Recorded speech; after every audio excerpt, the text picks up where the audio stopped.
Welcome to The Code, your guide to health and human performance. I'm your host, Dr. Andrew Fix from Physio Room, a performance-based rehab facility here in Denver. On this podcast, we're going to explore the key areas of your life that impact your overall health and wellness, from sleep hygiene and stress management to nutrition, movement, relationships, and more. We bring you conversations with industry experts and top performers to share strategies they have for cracking the code on health and human performance. Now let's get to today's show. Hello, everyone. Thanks for tuning in to this episode of The Code. Again, Dr. Andrew Fix here with Physio Room, your one-stop shop for rehab, performance, and recovery. I'm really excited for this episode for you guys to get a chance to listen and learn a little bit from Jim Molloy, owner and president of Blue Collar Financial Advisors. So Jimmy, thanks for being here and hopping on the podcast. Dude, Andrew, thank you for asking me. And I'm looking forward to listening to your podcast. I think it's important what you're doing out there in the industry. And I'm excited for what's to come for you guys. Awesome. Well, I mean, I appreciate when I asked you if you would hop on here and talk about on this episode, with your industry in financial advising, like, hey, can you kind of hop on here and talk with me about how financial wellness impacts, people's overall health. There's a lot of things that go into health, but you jumped at it, right? You were like, absolutely. I would love to do that. Yeah. And you and I have talked in the past. There's a lot of similarities between your industry and mine. Mm-hmm. When you look at a person's physical health and their overall wellness, their financial health is just as critical to that. Right. And a lot of times I use the analogy of, people will always say, Andrew, I'm going to come and see you after I lose 20 pounds and I get in a little bit better shape. Then I'll come and see, what you have to offer. And I always hear, Jimmy, you know what? When I get some money, I'll come and see you. Yeah. And the truth of the matter is they really need to come before that so that we can put a plan together to kind of get them to where they need to go. Does that make sense? Yeah, I mean, it makes perfect sense to me. It really flows together, both of our industries. Yeah. And I think I'll ask you a question here in a little while that I think is going to get to maybe why people do that. But just so that our listeners know, can you fill me in a little bit on your background of, where'd you come from? How did you wind up in the financial advising role? And just tell me what led to you getting here today. Sure, no problem. Obviously, you can tell from my speech impediment, I am originally not from Colorado. Grew up in New York and on Long Island, a little barrier island called Long Beach. Mm-hmm. And when I was 20, I came out to Colorado on vacation. My stepsister was thinking of moving out here. I was going to school and working construction, and my dad said, hey, take a trip out. So I did, and I never went home. Yeah. I was out here. I met a few people. I actually got into the printing industry. Okay. And my sister didn't really make it. She went back after a year or two, and 37 years later, I'm still out here. All my family is still back in New York. So that's how I got here. Like I said, I got involved in the printing industry. And from that, I ended up managing a couple of shops here locally in Denver. From there, I got recruited to one of the largest financial printers in the country. It was called Merrill Corporation. There were three big ones. It was Merrill Corporation, R.R. Donnelley, and Bound Financial.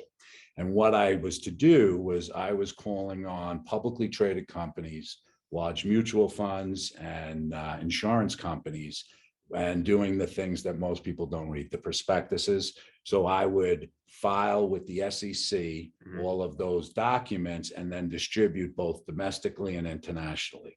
And I was doing that for a number of years. It was a great career. We had, large offices, the attorneys, everybody would converge in our office as they were doing a deal. Yeah. And very exciting. And, we added a lot of value for those clients. But over time, what I saw with government regulations, the advent of technology and how all that was playing in, I didn't really see that I was going to be able to take that all the way through to retirement. Mm-hmm. And throughout my career, I was always being recruited over onto the advisory side, whether it be from wholesaling or to actually be an advisor, mm-hmm. because it's a relationship business. Yeah. Where I came from was relationships. What I do now is really relationship driven. So about 9 years ago, I decided to, when I was looking into the future, if you will, And I saw this was an opportunity for me to take my experience and bring it to the other side of the table and now work with the individuals versus the companies. And it's been a great transition. Yeah, it's interesting what you say is that, it's a relationship business, because I think that is true for so many people. Like, I mean, I see that in the healthcare industry. There's a lot of good doctors out there, whether you're talking about physicians, surgeons, primary care, physical therapy, whatever. But when people talk about like really loving their provider, it's usually because of the client care, patient care side. It's not how great of a doctor they are. It's their bedside manner. It's how personable they are or how much they relate to the person. So I think that's very interesting, like what you're saying. And I kind of think of myself as like kind of an advisor too. You're advising people's pocketbooks and their bank accounts and everything else, their plan. Well, I'm advising them as far as their body goes, and how to take care of themselves from a body standpoint. Yeah. So yeah, I think like you said, there's a lot of similarities in our industries. I'm right there with you. Well, and you hit the nail on the head. There are a lot of good providers in your space, and there are a lot of great financial advisors out there. I tell every prospect or client that comes in, it really is your relationship with your advisor, right? Because we're going to be talking about things that are personal to you. And if you're not comfortable with that person, it's not going to work. Fundamentally, a lot of the things are going to be the same, but it truly is that relationship and that building of trust over time. It's not like somebody comes into my office and they go, "Oh, I trust Jimmy." That's going to be something that's earned over time as we develop that relationship. Yeah. And I'm sure it's similar in your world. Oh, totally. Especially with, somebody comes in, they're injured. Yep. Now, all of a sudden, they're really looking to you like, can you help? And then, but we have to establish kind of that baseline trust factor to show them like, I know what I'm doing. Yep. Here's what we're doing. Here's the protocol. And then they start to see some change. And that really, kind of gets the ball moving. Yeah, you're totally right. Because a lot of times, when someone comes into our office, typically, what I wish medicine in this country had more of a preventative focus, but that's just not quite where we are right now with the way the healthcare system is established. It's much more reactive than proactive. Now we're trying to push the bounds on that at Physio Room and be more on that preventative side. But typically, that aside, the thing that tends to lead people into our office is something's bothering them. And usually it hasn't been bothering them for a week. It's been bothering them for quite a bit longer. And they're finally deciding to do something about it. So yeah, we need to try and develop that relationship and develop that trust on the front end so that, we can actually help them with the problem, because we're not going to be able to solve it that day in that 1 hour long appointment. It would be impossible for us to address it fully right then and there. Just like if someone comes in your office, well, you can't help them save for retirement by tomorrow. Yep. It's going to take some time unless they fell into some extreme sum of cash that, they won the lottery or something. But what I'm curious is, in your industry now, what kind of age range, or maybe not age range, maybe it has nothing to do with the number, or what kind of like life position do you find people in that, like, they tend to come want to work with you or someone else as a financial advisor? Where are people in their life journey typically when on average they make that decision? That's a great question. And, the reality is, in our industry, you get people talking about, oh, you should have minimums or really focus on who you want to work with. And it has been my philosophy since I started my practice that if somebody is going to be engaged in their financial future, I'm willing to take the time to work with them.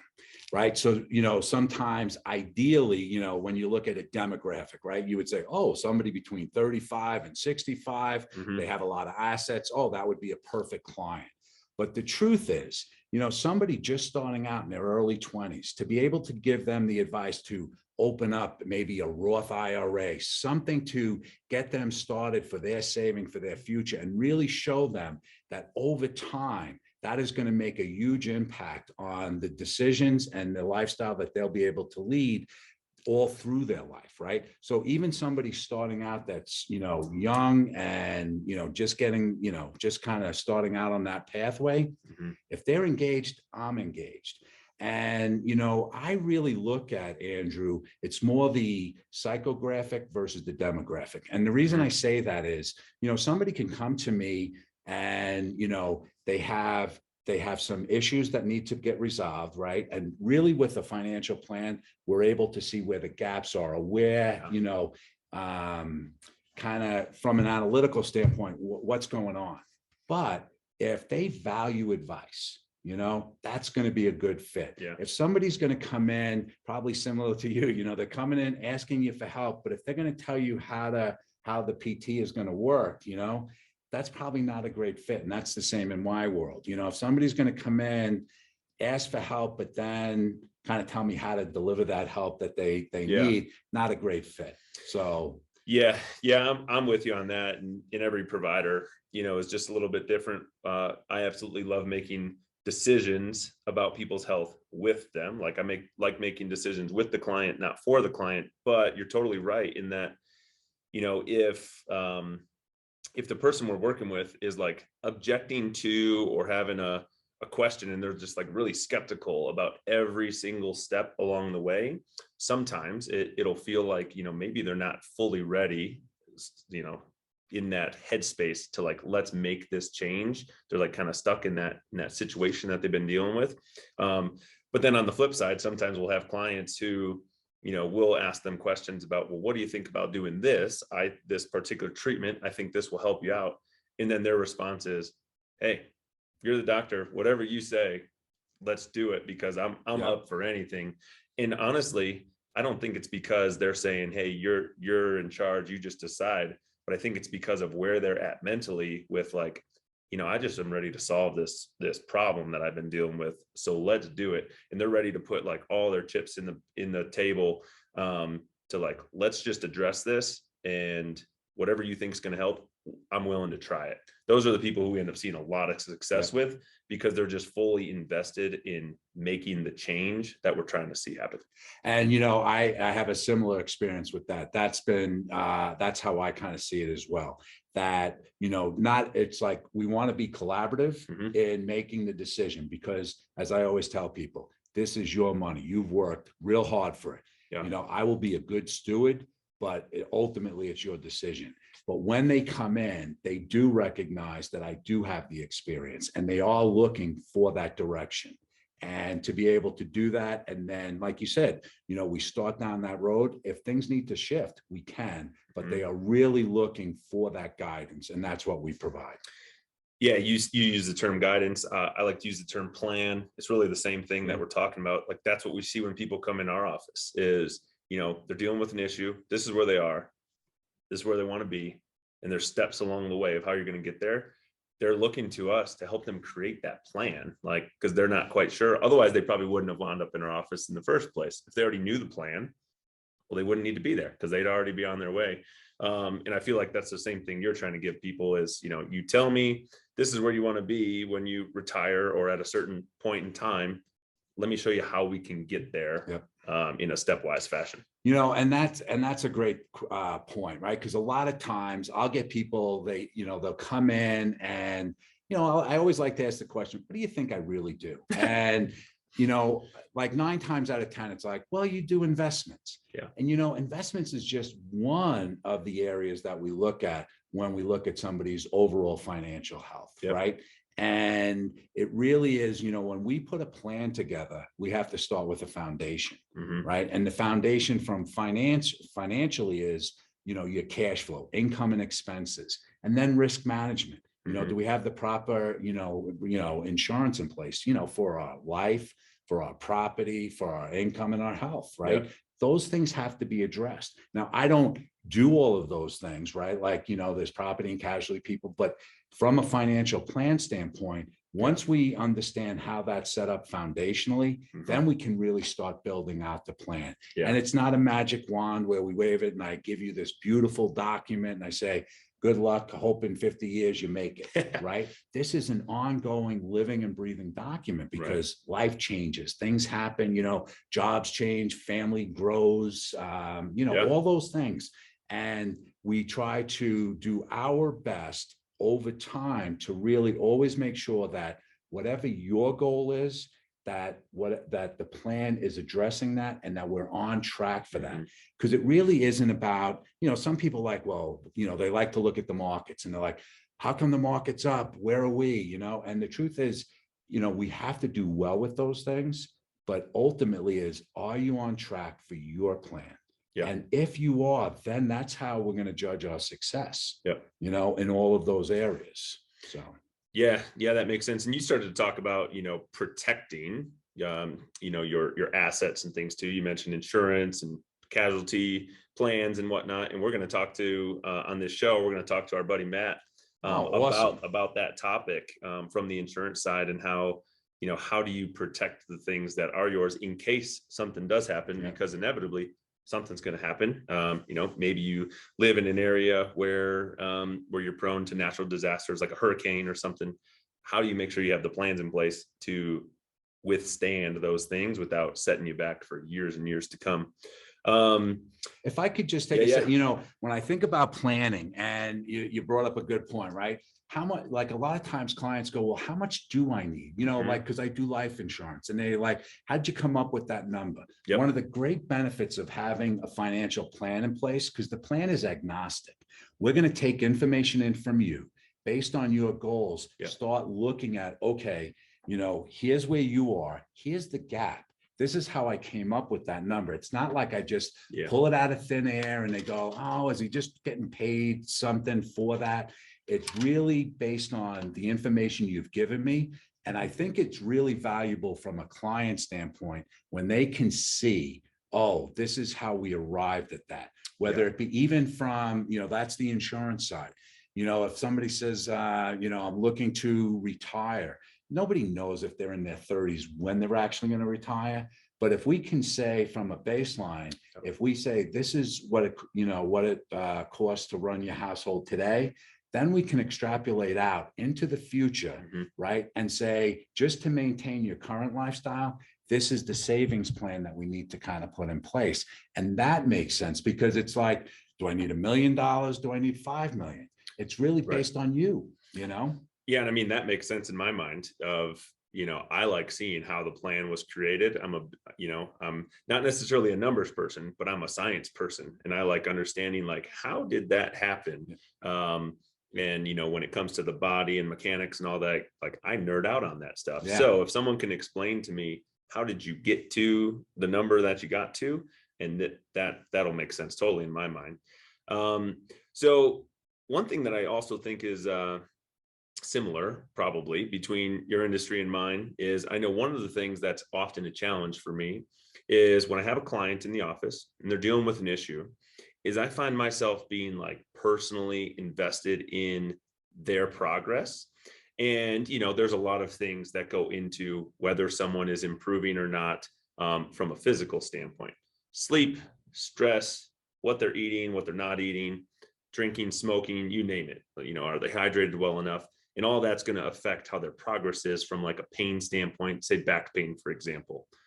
We might be doing all of the right things, or what we think are the right things in the clinic to help their back pain, but they still might not be getting better or getting well at the rate that like we want them to. And sometimes I try not to take it personal, but I'm like, man, I really want you to improve, and you're not improving as fast as I would like you to, and as you would like to. So like, how can we figure out where the barrier is? How do you battle that from like a financial standpoint? Like if, there are bumps along the way, or, we go through like a recession, or the market crashes, or anything like that. How do you battle that? And how do you navigate those conversations with clients when you're working with them? Oh, that's the plan, right? It prints out, we've put everything together. And if everybody would just follow the plan, life would be grand, right? But the truth is, we're dealing with human beings, and it's the psychology, right? I like to use the analogy of like dieting. Right. A lot of people, they can go on a diet, they'll lose 20 pounds, right? They eat clean, but they can't sustain. Yeah. Right. And then the next thing they do is they go back to their old ways. It's very similar with their financial health, right? They'll go on what I like to call the financial diet, right? We're going to save money, no more going out. We're just going to cook every meal at home. And they do that for 3 or 4 weeks and they see a little, their bank account goes up a little bit, but it's not sustainable. And I always try to coach my clients and, we're going to be making changes, but just like a diet, it's got to be incremental over time. Yeah. I always like to say, I can't go from eating Oreos to a microbiotic diet, right? I'm just not going to do it, right? Yeah. I'm a perfect example of that. But over time, if I can reduce, the amount of stuff that I'm doing, eventually, just like anything else, right? I start to see results. I start to feel better and I'm more comfortable, but it is the psychological aspect of we all have money scripts. We grew up in a certain way. Some people grew up with money, some people didn't. And especially then you come together as a couple, and everybody brings that together. So my job, a lot of times is really to get to the point where I understand what's going on for you. And instead of just saying, I told you what to do. Why aren't you just doing it? Well, in the perfect world, we'd all be perfect, right? That's not the way it is. So I have to take a step back and try to really understand what's going on for that person and then try to communicate in a way that they understand. And, for all the time, I don't want them shaming themselves over the money thing. We all have a lot of stuff up here. So the more that we can be real with each other, recognize that this is a process and not something that's going to be fixed overnight, I find that helps. And to your point earlier, you get engaged. I don't want to take it personal. I'm like, why won't they just do this? The reality is sometimes it takes me time for the light to go on, for me to make a change. And I try to remember that when I'm sitting with a client that, just because we talk about it today, doesn't mean everything's fixed tomorrow. This is an ongoing process. So I try to the best of my ability to, and that's why we have reoccurring meetings to kind of say, hey, what are we doing to stay on track? Some clients in the very beginning, I might have a weekly call with them just because they are so overwhelmed with this seems too much. And I try to break it down into small bite-sized pieces.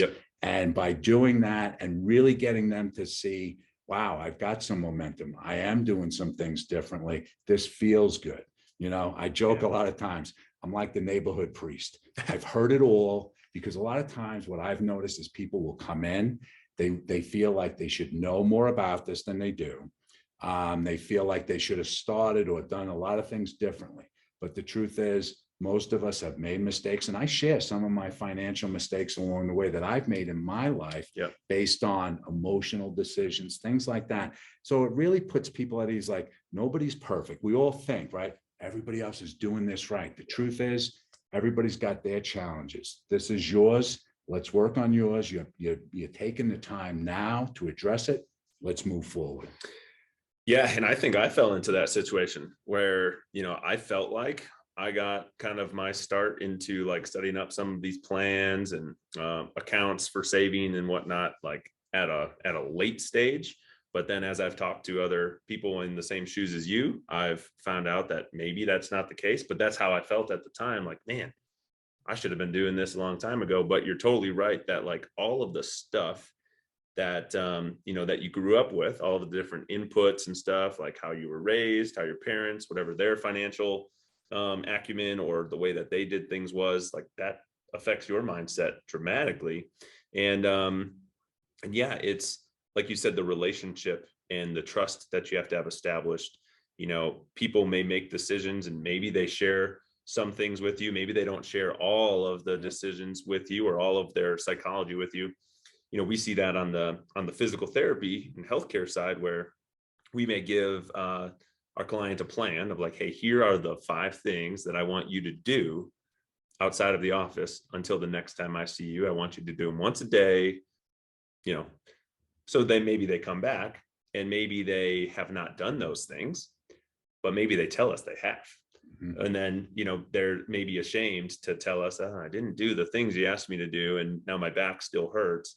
But if we don't have the trust established between each other, they may not tell me that they haven't done those things, but I need to know that in order to help them, because otherwise I'm just assuming the things I gave them, oh, those must not have worked, because if you've been doing them, maybe I gave you the wrong thing. So then we end up like potentially changing the plan over and over, when really maybe we could have left it in place and just had a conversation about, hey, what are the barriers to why you weren't able to complete the things I asked you to do? Because maybe I need to change how I'm approaching that. Maybe it's they're so busy with their kids. I didn't have the time, but it's because of, my kid was sick from school or something like that. And it's like, okay, maybe we don't need to change what I'm having you do, but how we're going about accomplishing it, or something like that. So, it's funny when you were talking about that, it got me to think. A lot of times when I work with a client, when we're starting out, I like to ask them to give me, to the best of their ability, what their expenses are. I give them a budget worksheet, they kind of fill it out, and I take that plus what their income is, and I'll kind of sometimes say, hey, it looks like you have a surplus of X. Do you have that in your bank account each month? And they're like, no, I do not. And so I always like to say, because we have to find where we're leaking, right? Yeah. And that it's just funny when you said that. I was like, oh my God. So many times people come in and they say, oh, I think my expenses are $3,000 a month and they're making X. And I'm like, oh, you should have, $1,500 a month extra. Like, no, we're in the red, And so there's no extra. Yeah, there is no extra. So we have to find out where that is and why that is, and to your point, it's that back and forth with the client. We try to use technology, right? We can link accounts and, get a bird's eye view into what's going on in real time. But, at the same time, technology doesn't fix it. Right. It's like the whole thing, right? I got to be able to, one, you have to be engaged. Two, as we start to build that trust, look at what are some things that we can do to kind of help get it to where we can see everything, right? Same thing, like a lot of times I'll say to a client, okay, here, do this, let's look at it in a month, and see, like, if we're trying to reduce spending, like if you're spending 500 a week, let's see if you can live on 400, is it 450, whatever the number is that we come up with. And how does that feel? And then, I've learned now, I try to check in. I don't wait for the month. I try to check in a little earlier, because sometimes it's like, oh my God, things happened, or I was so busy, I didn't get started. And then they feel guilty, right? And the last thing I want is for them not like to disengage because of guilt and shame and stuff. Yeah, this is this is for the long haul. Yeah. So, and I think this is what you started to touch on, tracking expenses and whatnot, trying to figure out, is there a surplus? Is there not a surplus? Like, are you in a deficit? What would your response be? Because I have a feeling, we live out here in Colorado. The housing market is going nuts. Homes are costing a lot of money. If you're like me, you came out of school with a lot of debt accrued, student loans. Like, what do you say to somebody who maybe thinks that they're not in a place in their life where they can start working with someone like yourself, like a financial advisor, because they say, I don't have enough money to save for the future because I'm barely getting by as it is? Like, how do you handle that situation? So, and I get that, like I said in the very beginning, right? Everybody says to me, oh, Jimmy, when I get some money, I'll come and see you. Right. And the truth is, there's no charge to sit down and have a conversation.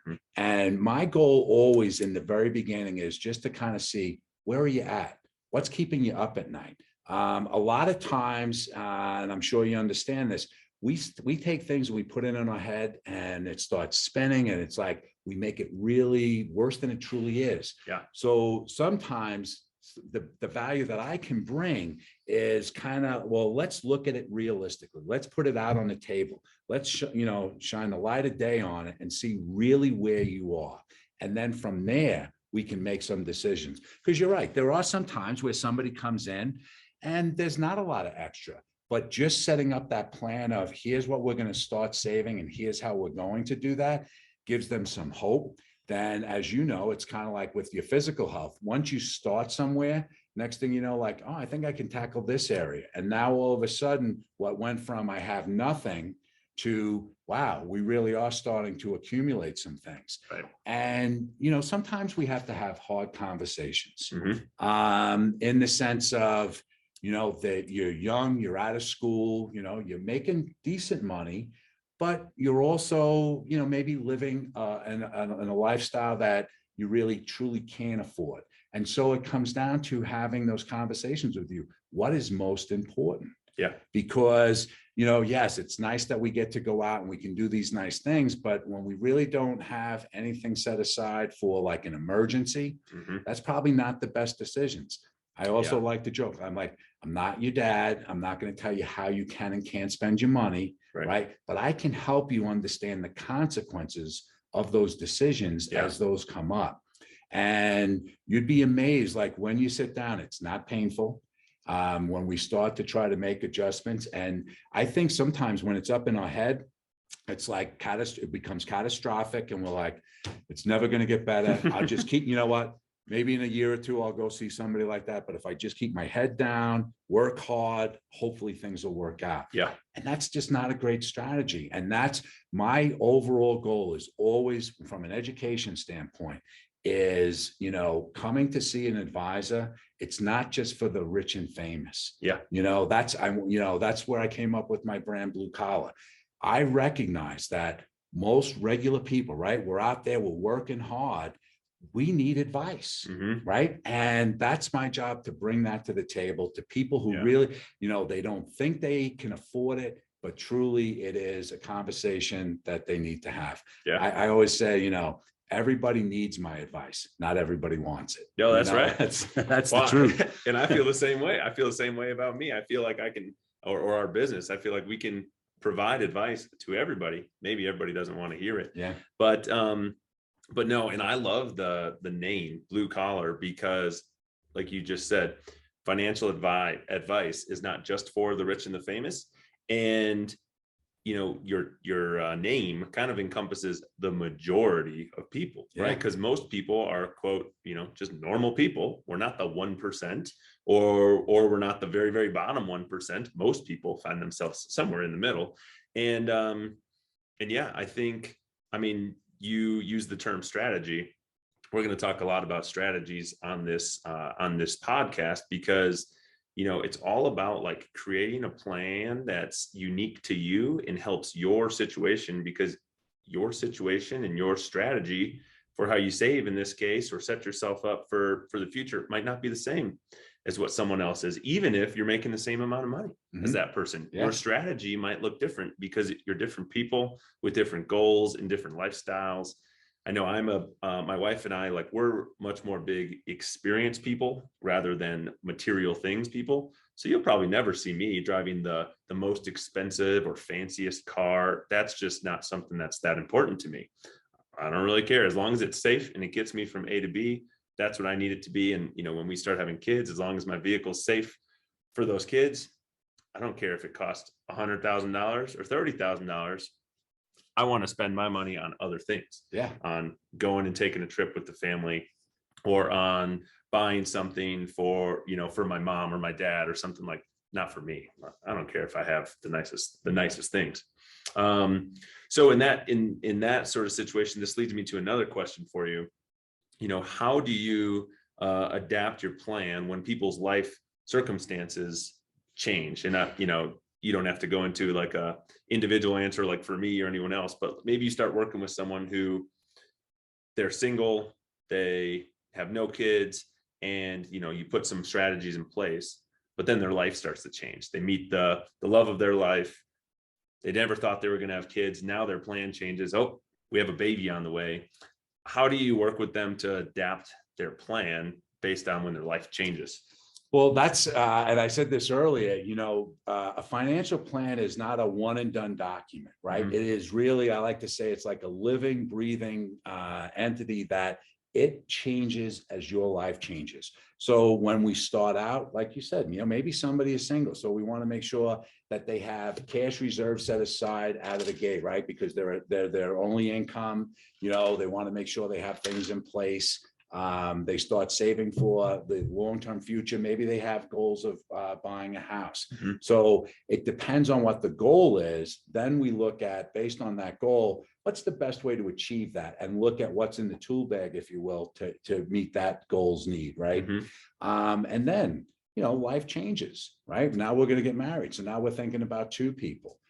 so that comes together. A lot of times, and it always seems to come up with life insurance. People are like, I don't need life insurance. As you know, life insurance companies are in the business of they make money, but they have actuarial tables, right? So, but if you're 25 or 30 and in really good health, you'll have a lower premium because they know that you're going to live a long time. So sometimes, and this is the value of a plan, if like maybe you're not going to have a child, maybe you're not planning on it, let's say, in the next year or two, but you're young.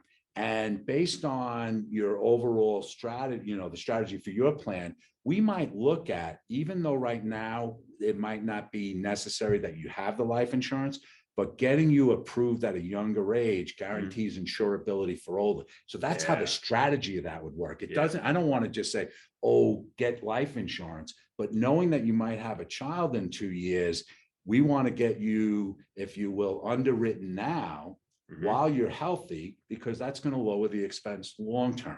So that's like an example of how I would look at something strategically, where maybe, do you actually need it right now? Probably not, but knowing that this is a goal and we can always change it if that goal does change. Right. Those kind of things. Does that no, that makes sense. It kind of sounds like, I don't want to say, you're working the system, but in a way you kind of are. It's like you're taking advantage of your situation, right? If you're young and healthy, like you just said, your premium for some of these things is going to be lower. And I mean, why wouldn't you take advantage of that?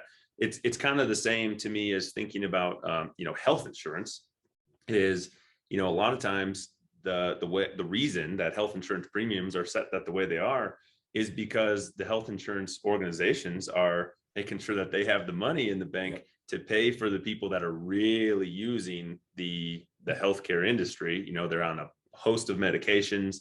They're going into the doctor, spending their money on taking care of illnesses or diseases or something that they might have, conditions. And what I always tell people is, like, you will either make the choice to invest in your health now at a younger age, or you will be forced to pay for your sickness later. And it's kind of the same thing. Like, you can make the choice to reserve some of the funds and set yourself up for success down the road, or you're going to find yourself in a bind down the road. And the sad fact is, there are a lot of people that are in really financially poor situations, not always 100% like they just made every bad life choice, but just thinking like things will get better. I know it'll be different in a few years, and time goes by, and it really, it doesn't get better. And, like you said, we can't fix everybody's problem. Like, I don't have a magic wand. I don't make money out of nothing, but we try to do the best we can. And the sooner somebody starts, the better chance they have for success. But even if you're in your 40s or 50s, if you haven't started, it's still better to do that, because look at longevity now, right? We're going to live, like, we know 25% of the population is going to live to 100. We just don't know which 25%. So if you're in your 50s and you really haven't started, it doesn't mean it's over. At least you can go from here. And then how can we shore up and give you the best possible chance based on those circumstances to kind of make it to the end of the game without running out? That's right. And that's, so it's not like it's not over, but, better if as everybody says, we all know our parents told us, put money away. As soon as you start your first job, pay yourself first, all of those things. This isn't new, but it's, life is complicated, right? We get busy, and sometimes we think, I'll start in a few years. This is my first job. I want to enjoy it. I'm making money for the first time. But the more that we can do that, the younger we are, the better, the chance for long-term success. But it doesn't mean the game is over if you haven't done it and you're starting later. You used the term consequences earlier. And I think a lot of times consequences, the term gets, it has a negative connotation, like something bad is happening, but consequences can be positive too. And you said part of your job as an advisor is to help people understand the potential consequences of their decisions before they make them, whether those are good results or potentially poor ones that come as a result of those decisions. But But yeah, that just sort of made me think. I was just sitting here thinking about living to 100 years old, and I'm like, I'm not sure if I want to do that or not. I guess it depends for me. I better be in great shape for that. I want to be. Yeah, what kind of shape am I in my 90s or however old I live to? Because I want to enjoy the quality. That's it, right? But that's why if you take care of your body Mm-hmm. to the best of your ability, you will enjoy those later years in life. That's right. And same thing with your finances. It doesn't mean like you can't enjoy life. You know, if you come to see me, it's not like you're never having fun anymore. You're never going on. No, we want to identify what it is, but get you to, you know, do some smart things with your money so that down the road, you're living comfortably. That's right. And my job is really to help make, you know, for you to maintain your independence, because the last thing any of us want is to be dependent upon our children, right? We joke about it like, oh, my kids will take care of me. Yeah. And I always think, do I really want my youngest daughter overseeing anything with my health down the road? I'm not sure about that just now. Yeah. But the more that we can do today to, you know, say, you know, when I say save, to ensure or put in the foundation for our future, the better off we're all going to be. That's right. You know? Mm-hmm. You know, it's like a lot of times, and I was thinking about this, you know, people will come in and see me and like I said earlier, you know, they think, oh, I should know more about this. Or they like, God, you know, I try to look up, you know, read up on this stuff and, you know, investments and, you know, all this saving stuff. Yeah. I don't even care, you know, they really don't, but they feel bad for not. And so I always I use this analogy when I'm talking with them. I said, you know, we all learned how to drive a car, right? When we were in high school, right? We took driver's ed. We learned how to operate the car safely, you know, how to check the oil, fill the gas, check the tires, things like that.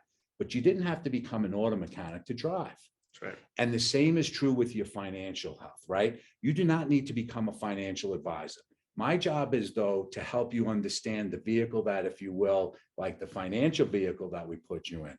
How does that financial vehicle work? What is you know, how does it operate? And it's important that you understand that because it is your money. You don't want to just go, yeah, it sounds like Jimmy knows what he's doing. Like, and I am. Yeah. I'm good at what I do, but it's important. And my job is to educate you. Yeah. Right. So that you understand why are we in this investment vehicle, how it works and why we're doing it and what kind of change, what we're going to look for if we need to make some changes. Totally. But by doing that, people kind of go, oh, that makes sense, because they do know how to drive, but you know, they can't replace their engine. They don't know how to, you know, do any of that stuff, but they operate. And that's the same is true with your financial.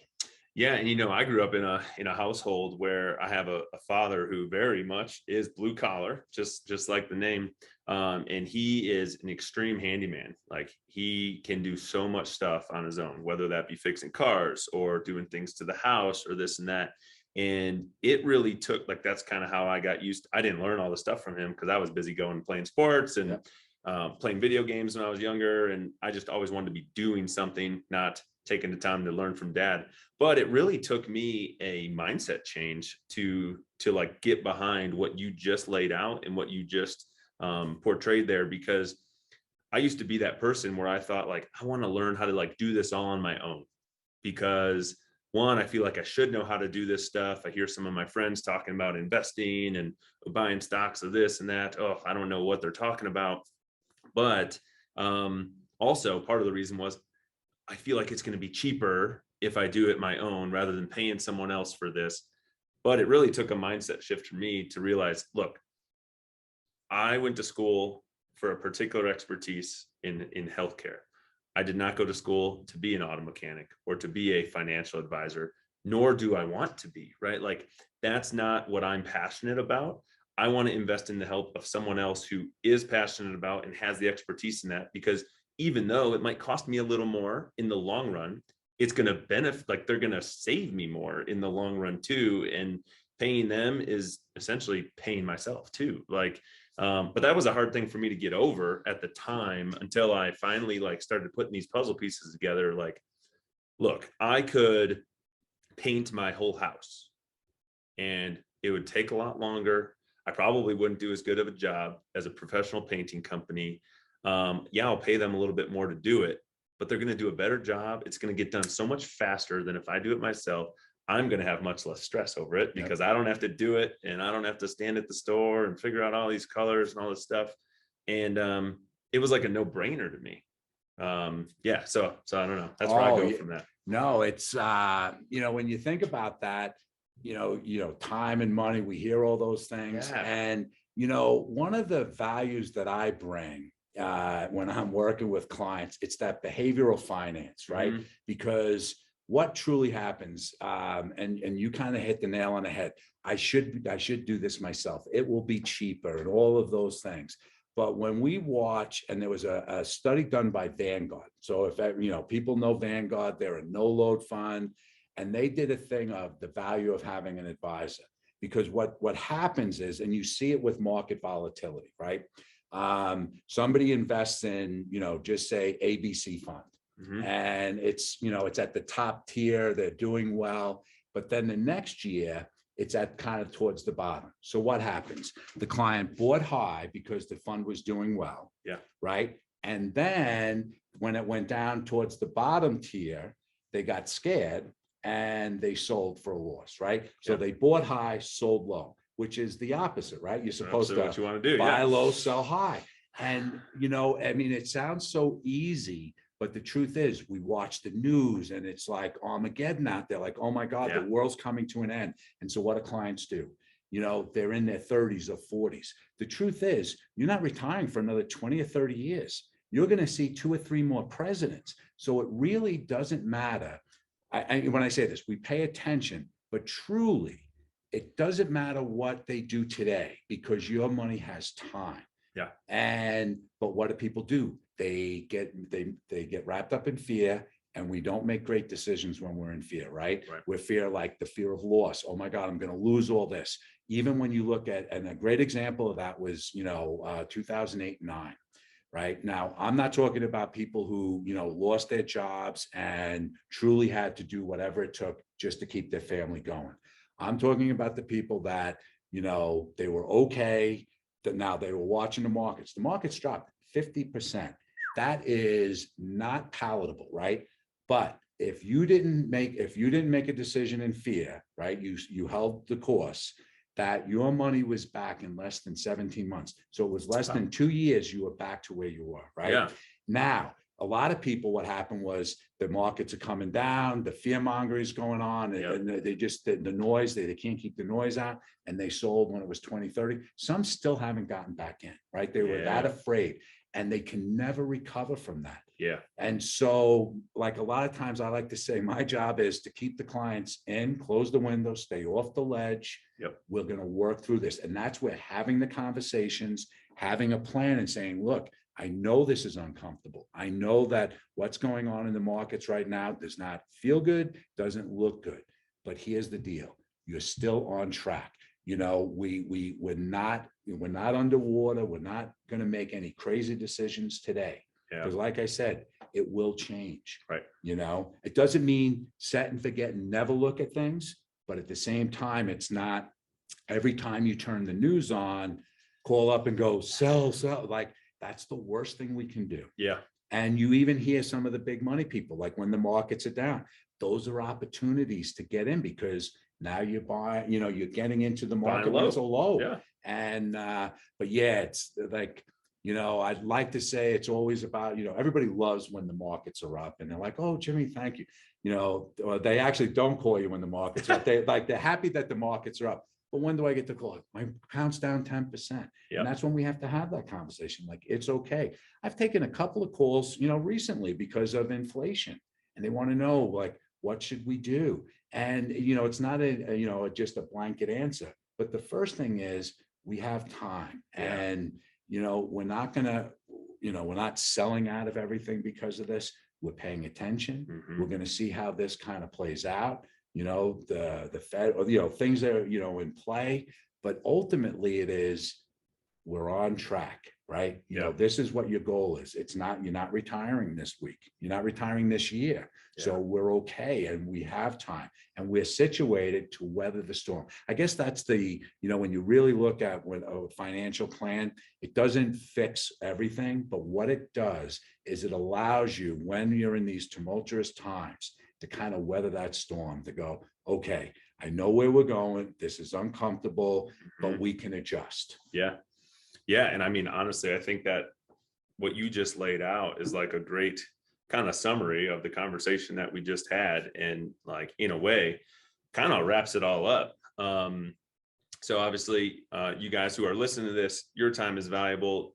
Jimmy, what I want to know is if people want to find out more information from you, or if they want to, get a hold of you or anything like that, like where can people contact you? How do they get a hold of you? Sure. So my website is bluecollarfinancialadvisors.com. I can be found on LinkedIn. I can speak. See, that's the speech impediment. At Jim Molloy, and that's Molloy. Also, my email is jimmy@bluecollarfa.com. And if anybody has questions or, anything comes from the show, please, I mean, there's no cost to have a conversation, and I'm always happy to help. Awesome. Thank you for sharing that. And then I want to close this out. Jimmy, you've got an awesome kind of tagline that just kind of summarizes everything that you just talked about. So let's hear it. All right. Remember, growing old is mandatory. Doing it well, optional. Thank you guys for tuning in to this episode of The Code. I hope you enjoyed the conversation with Jimmy. We'll see you guys right back here next time. Have a great day.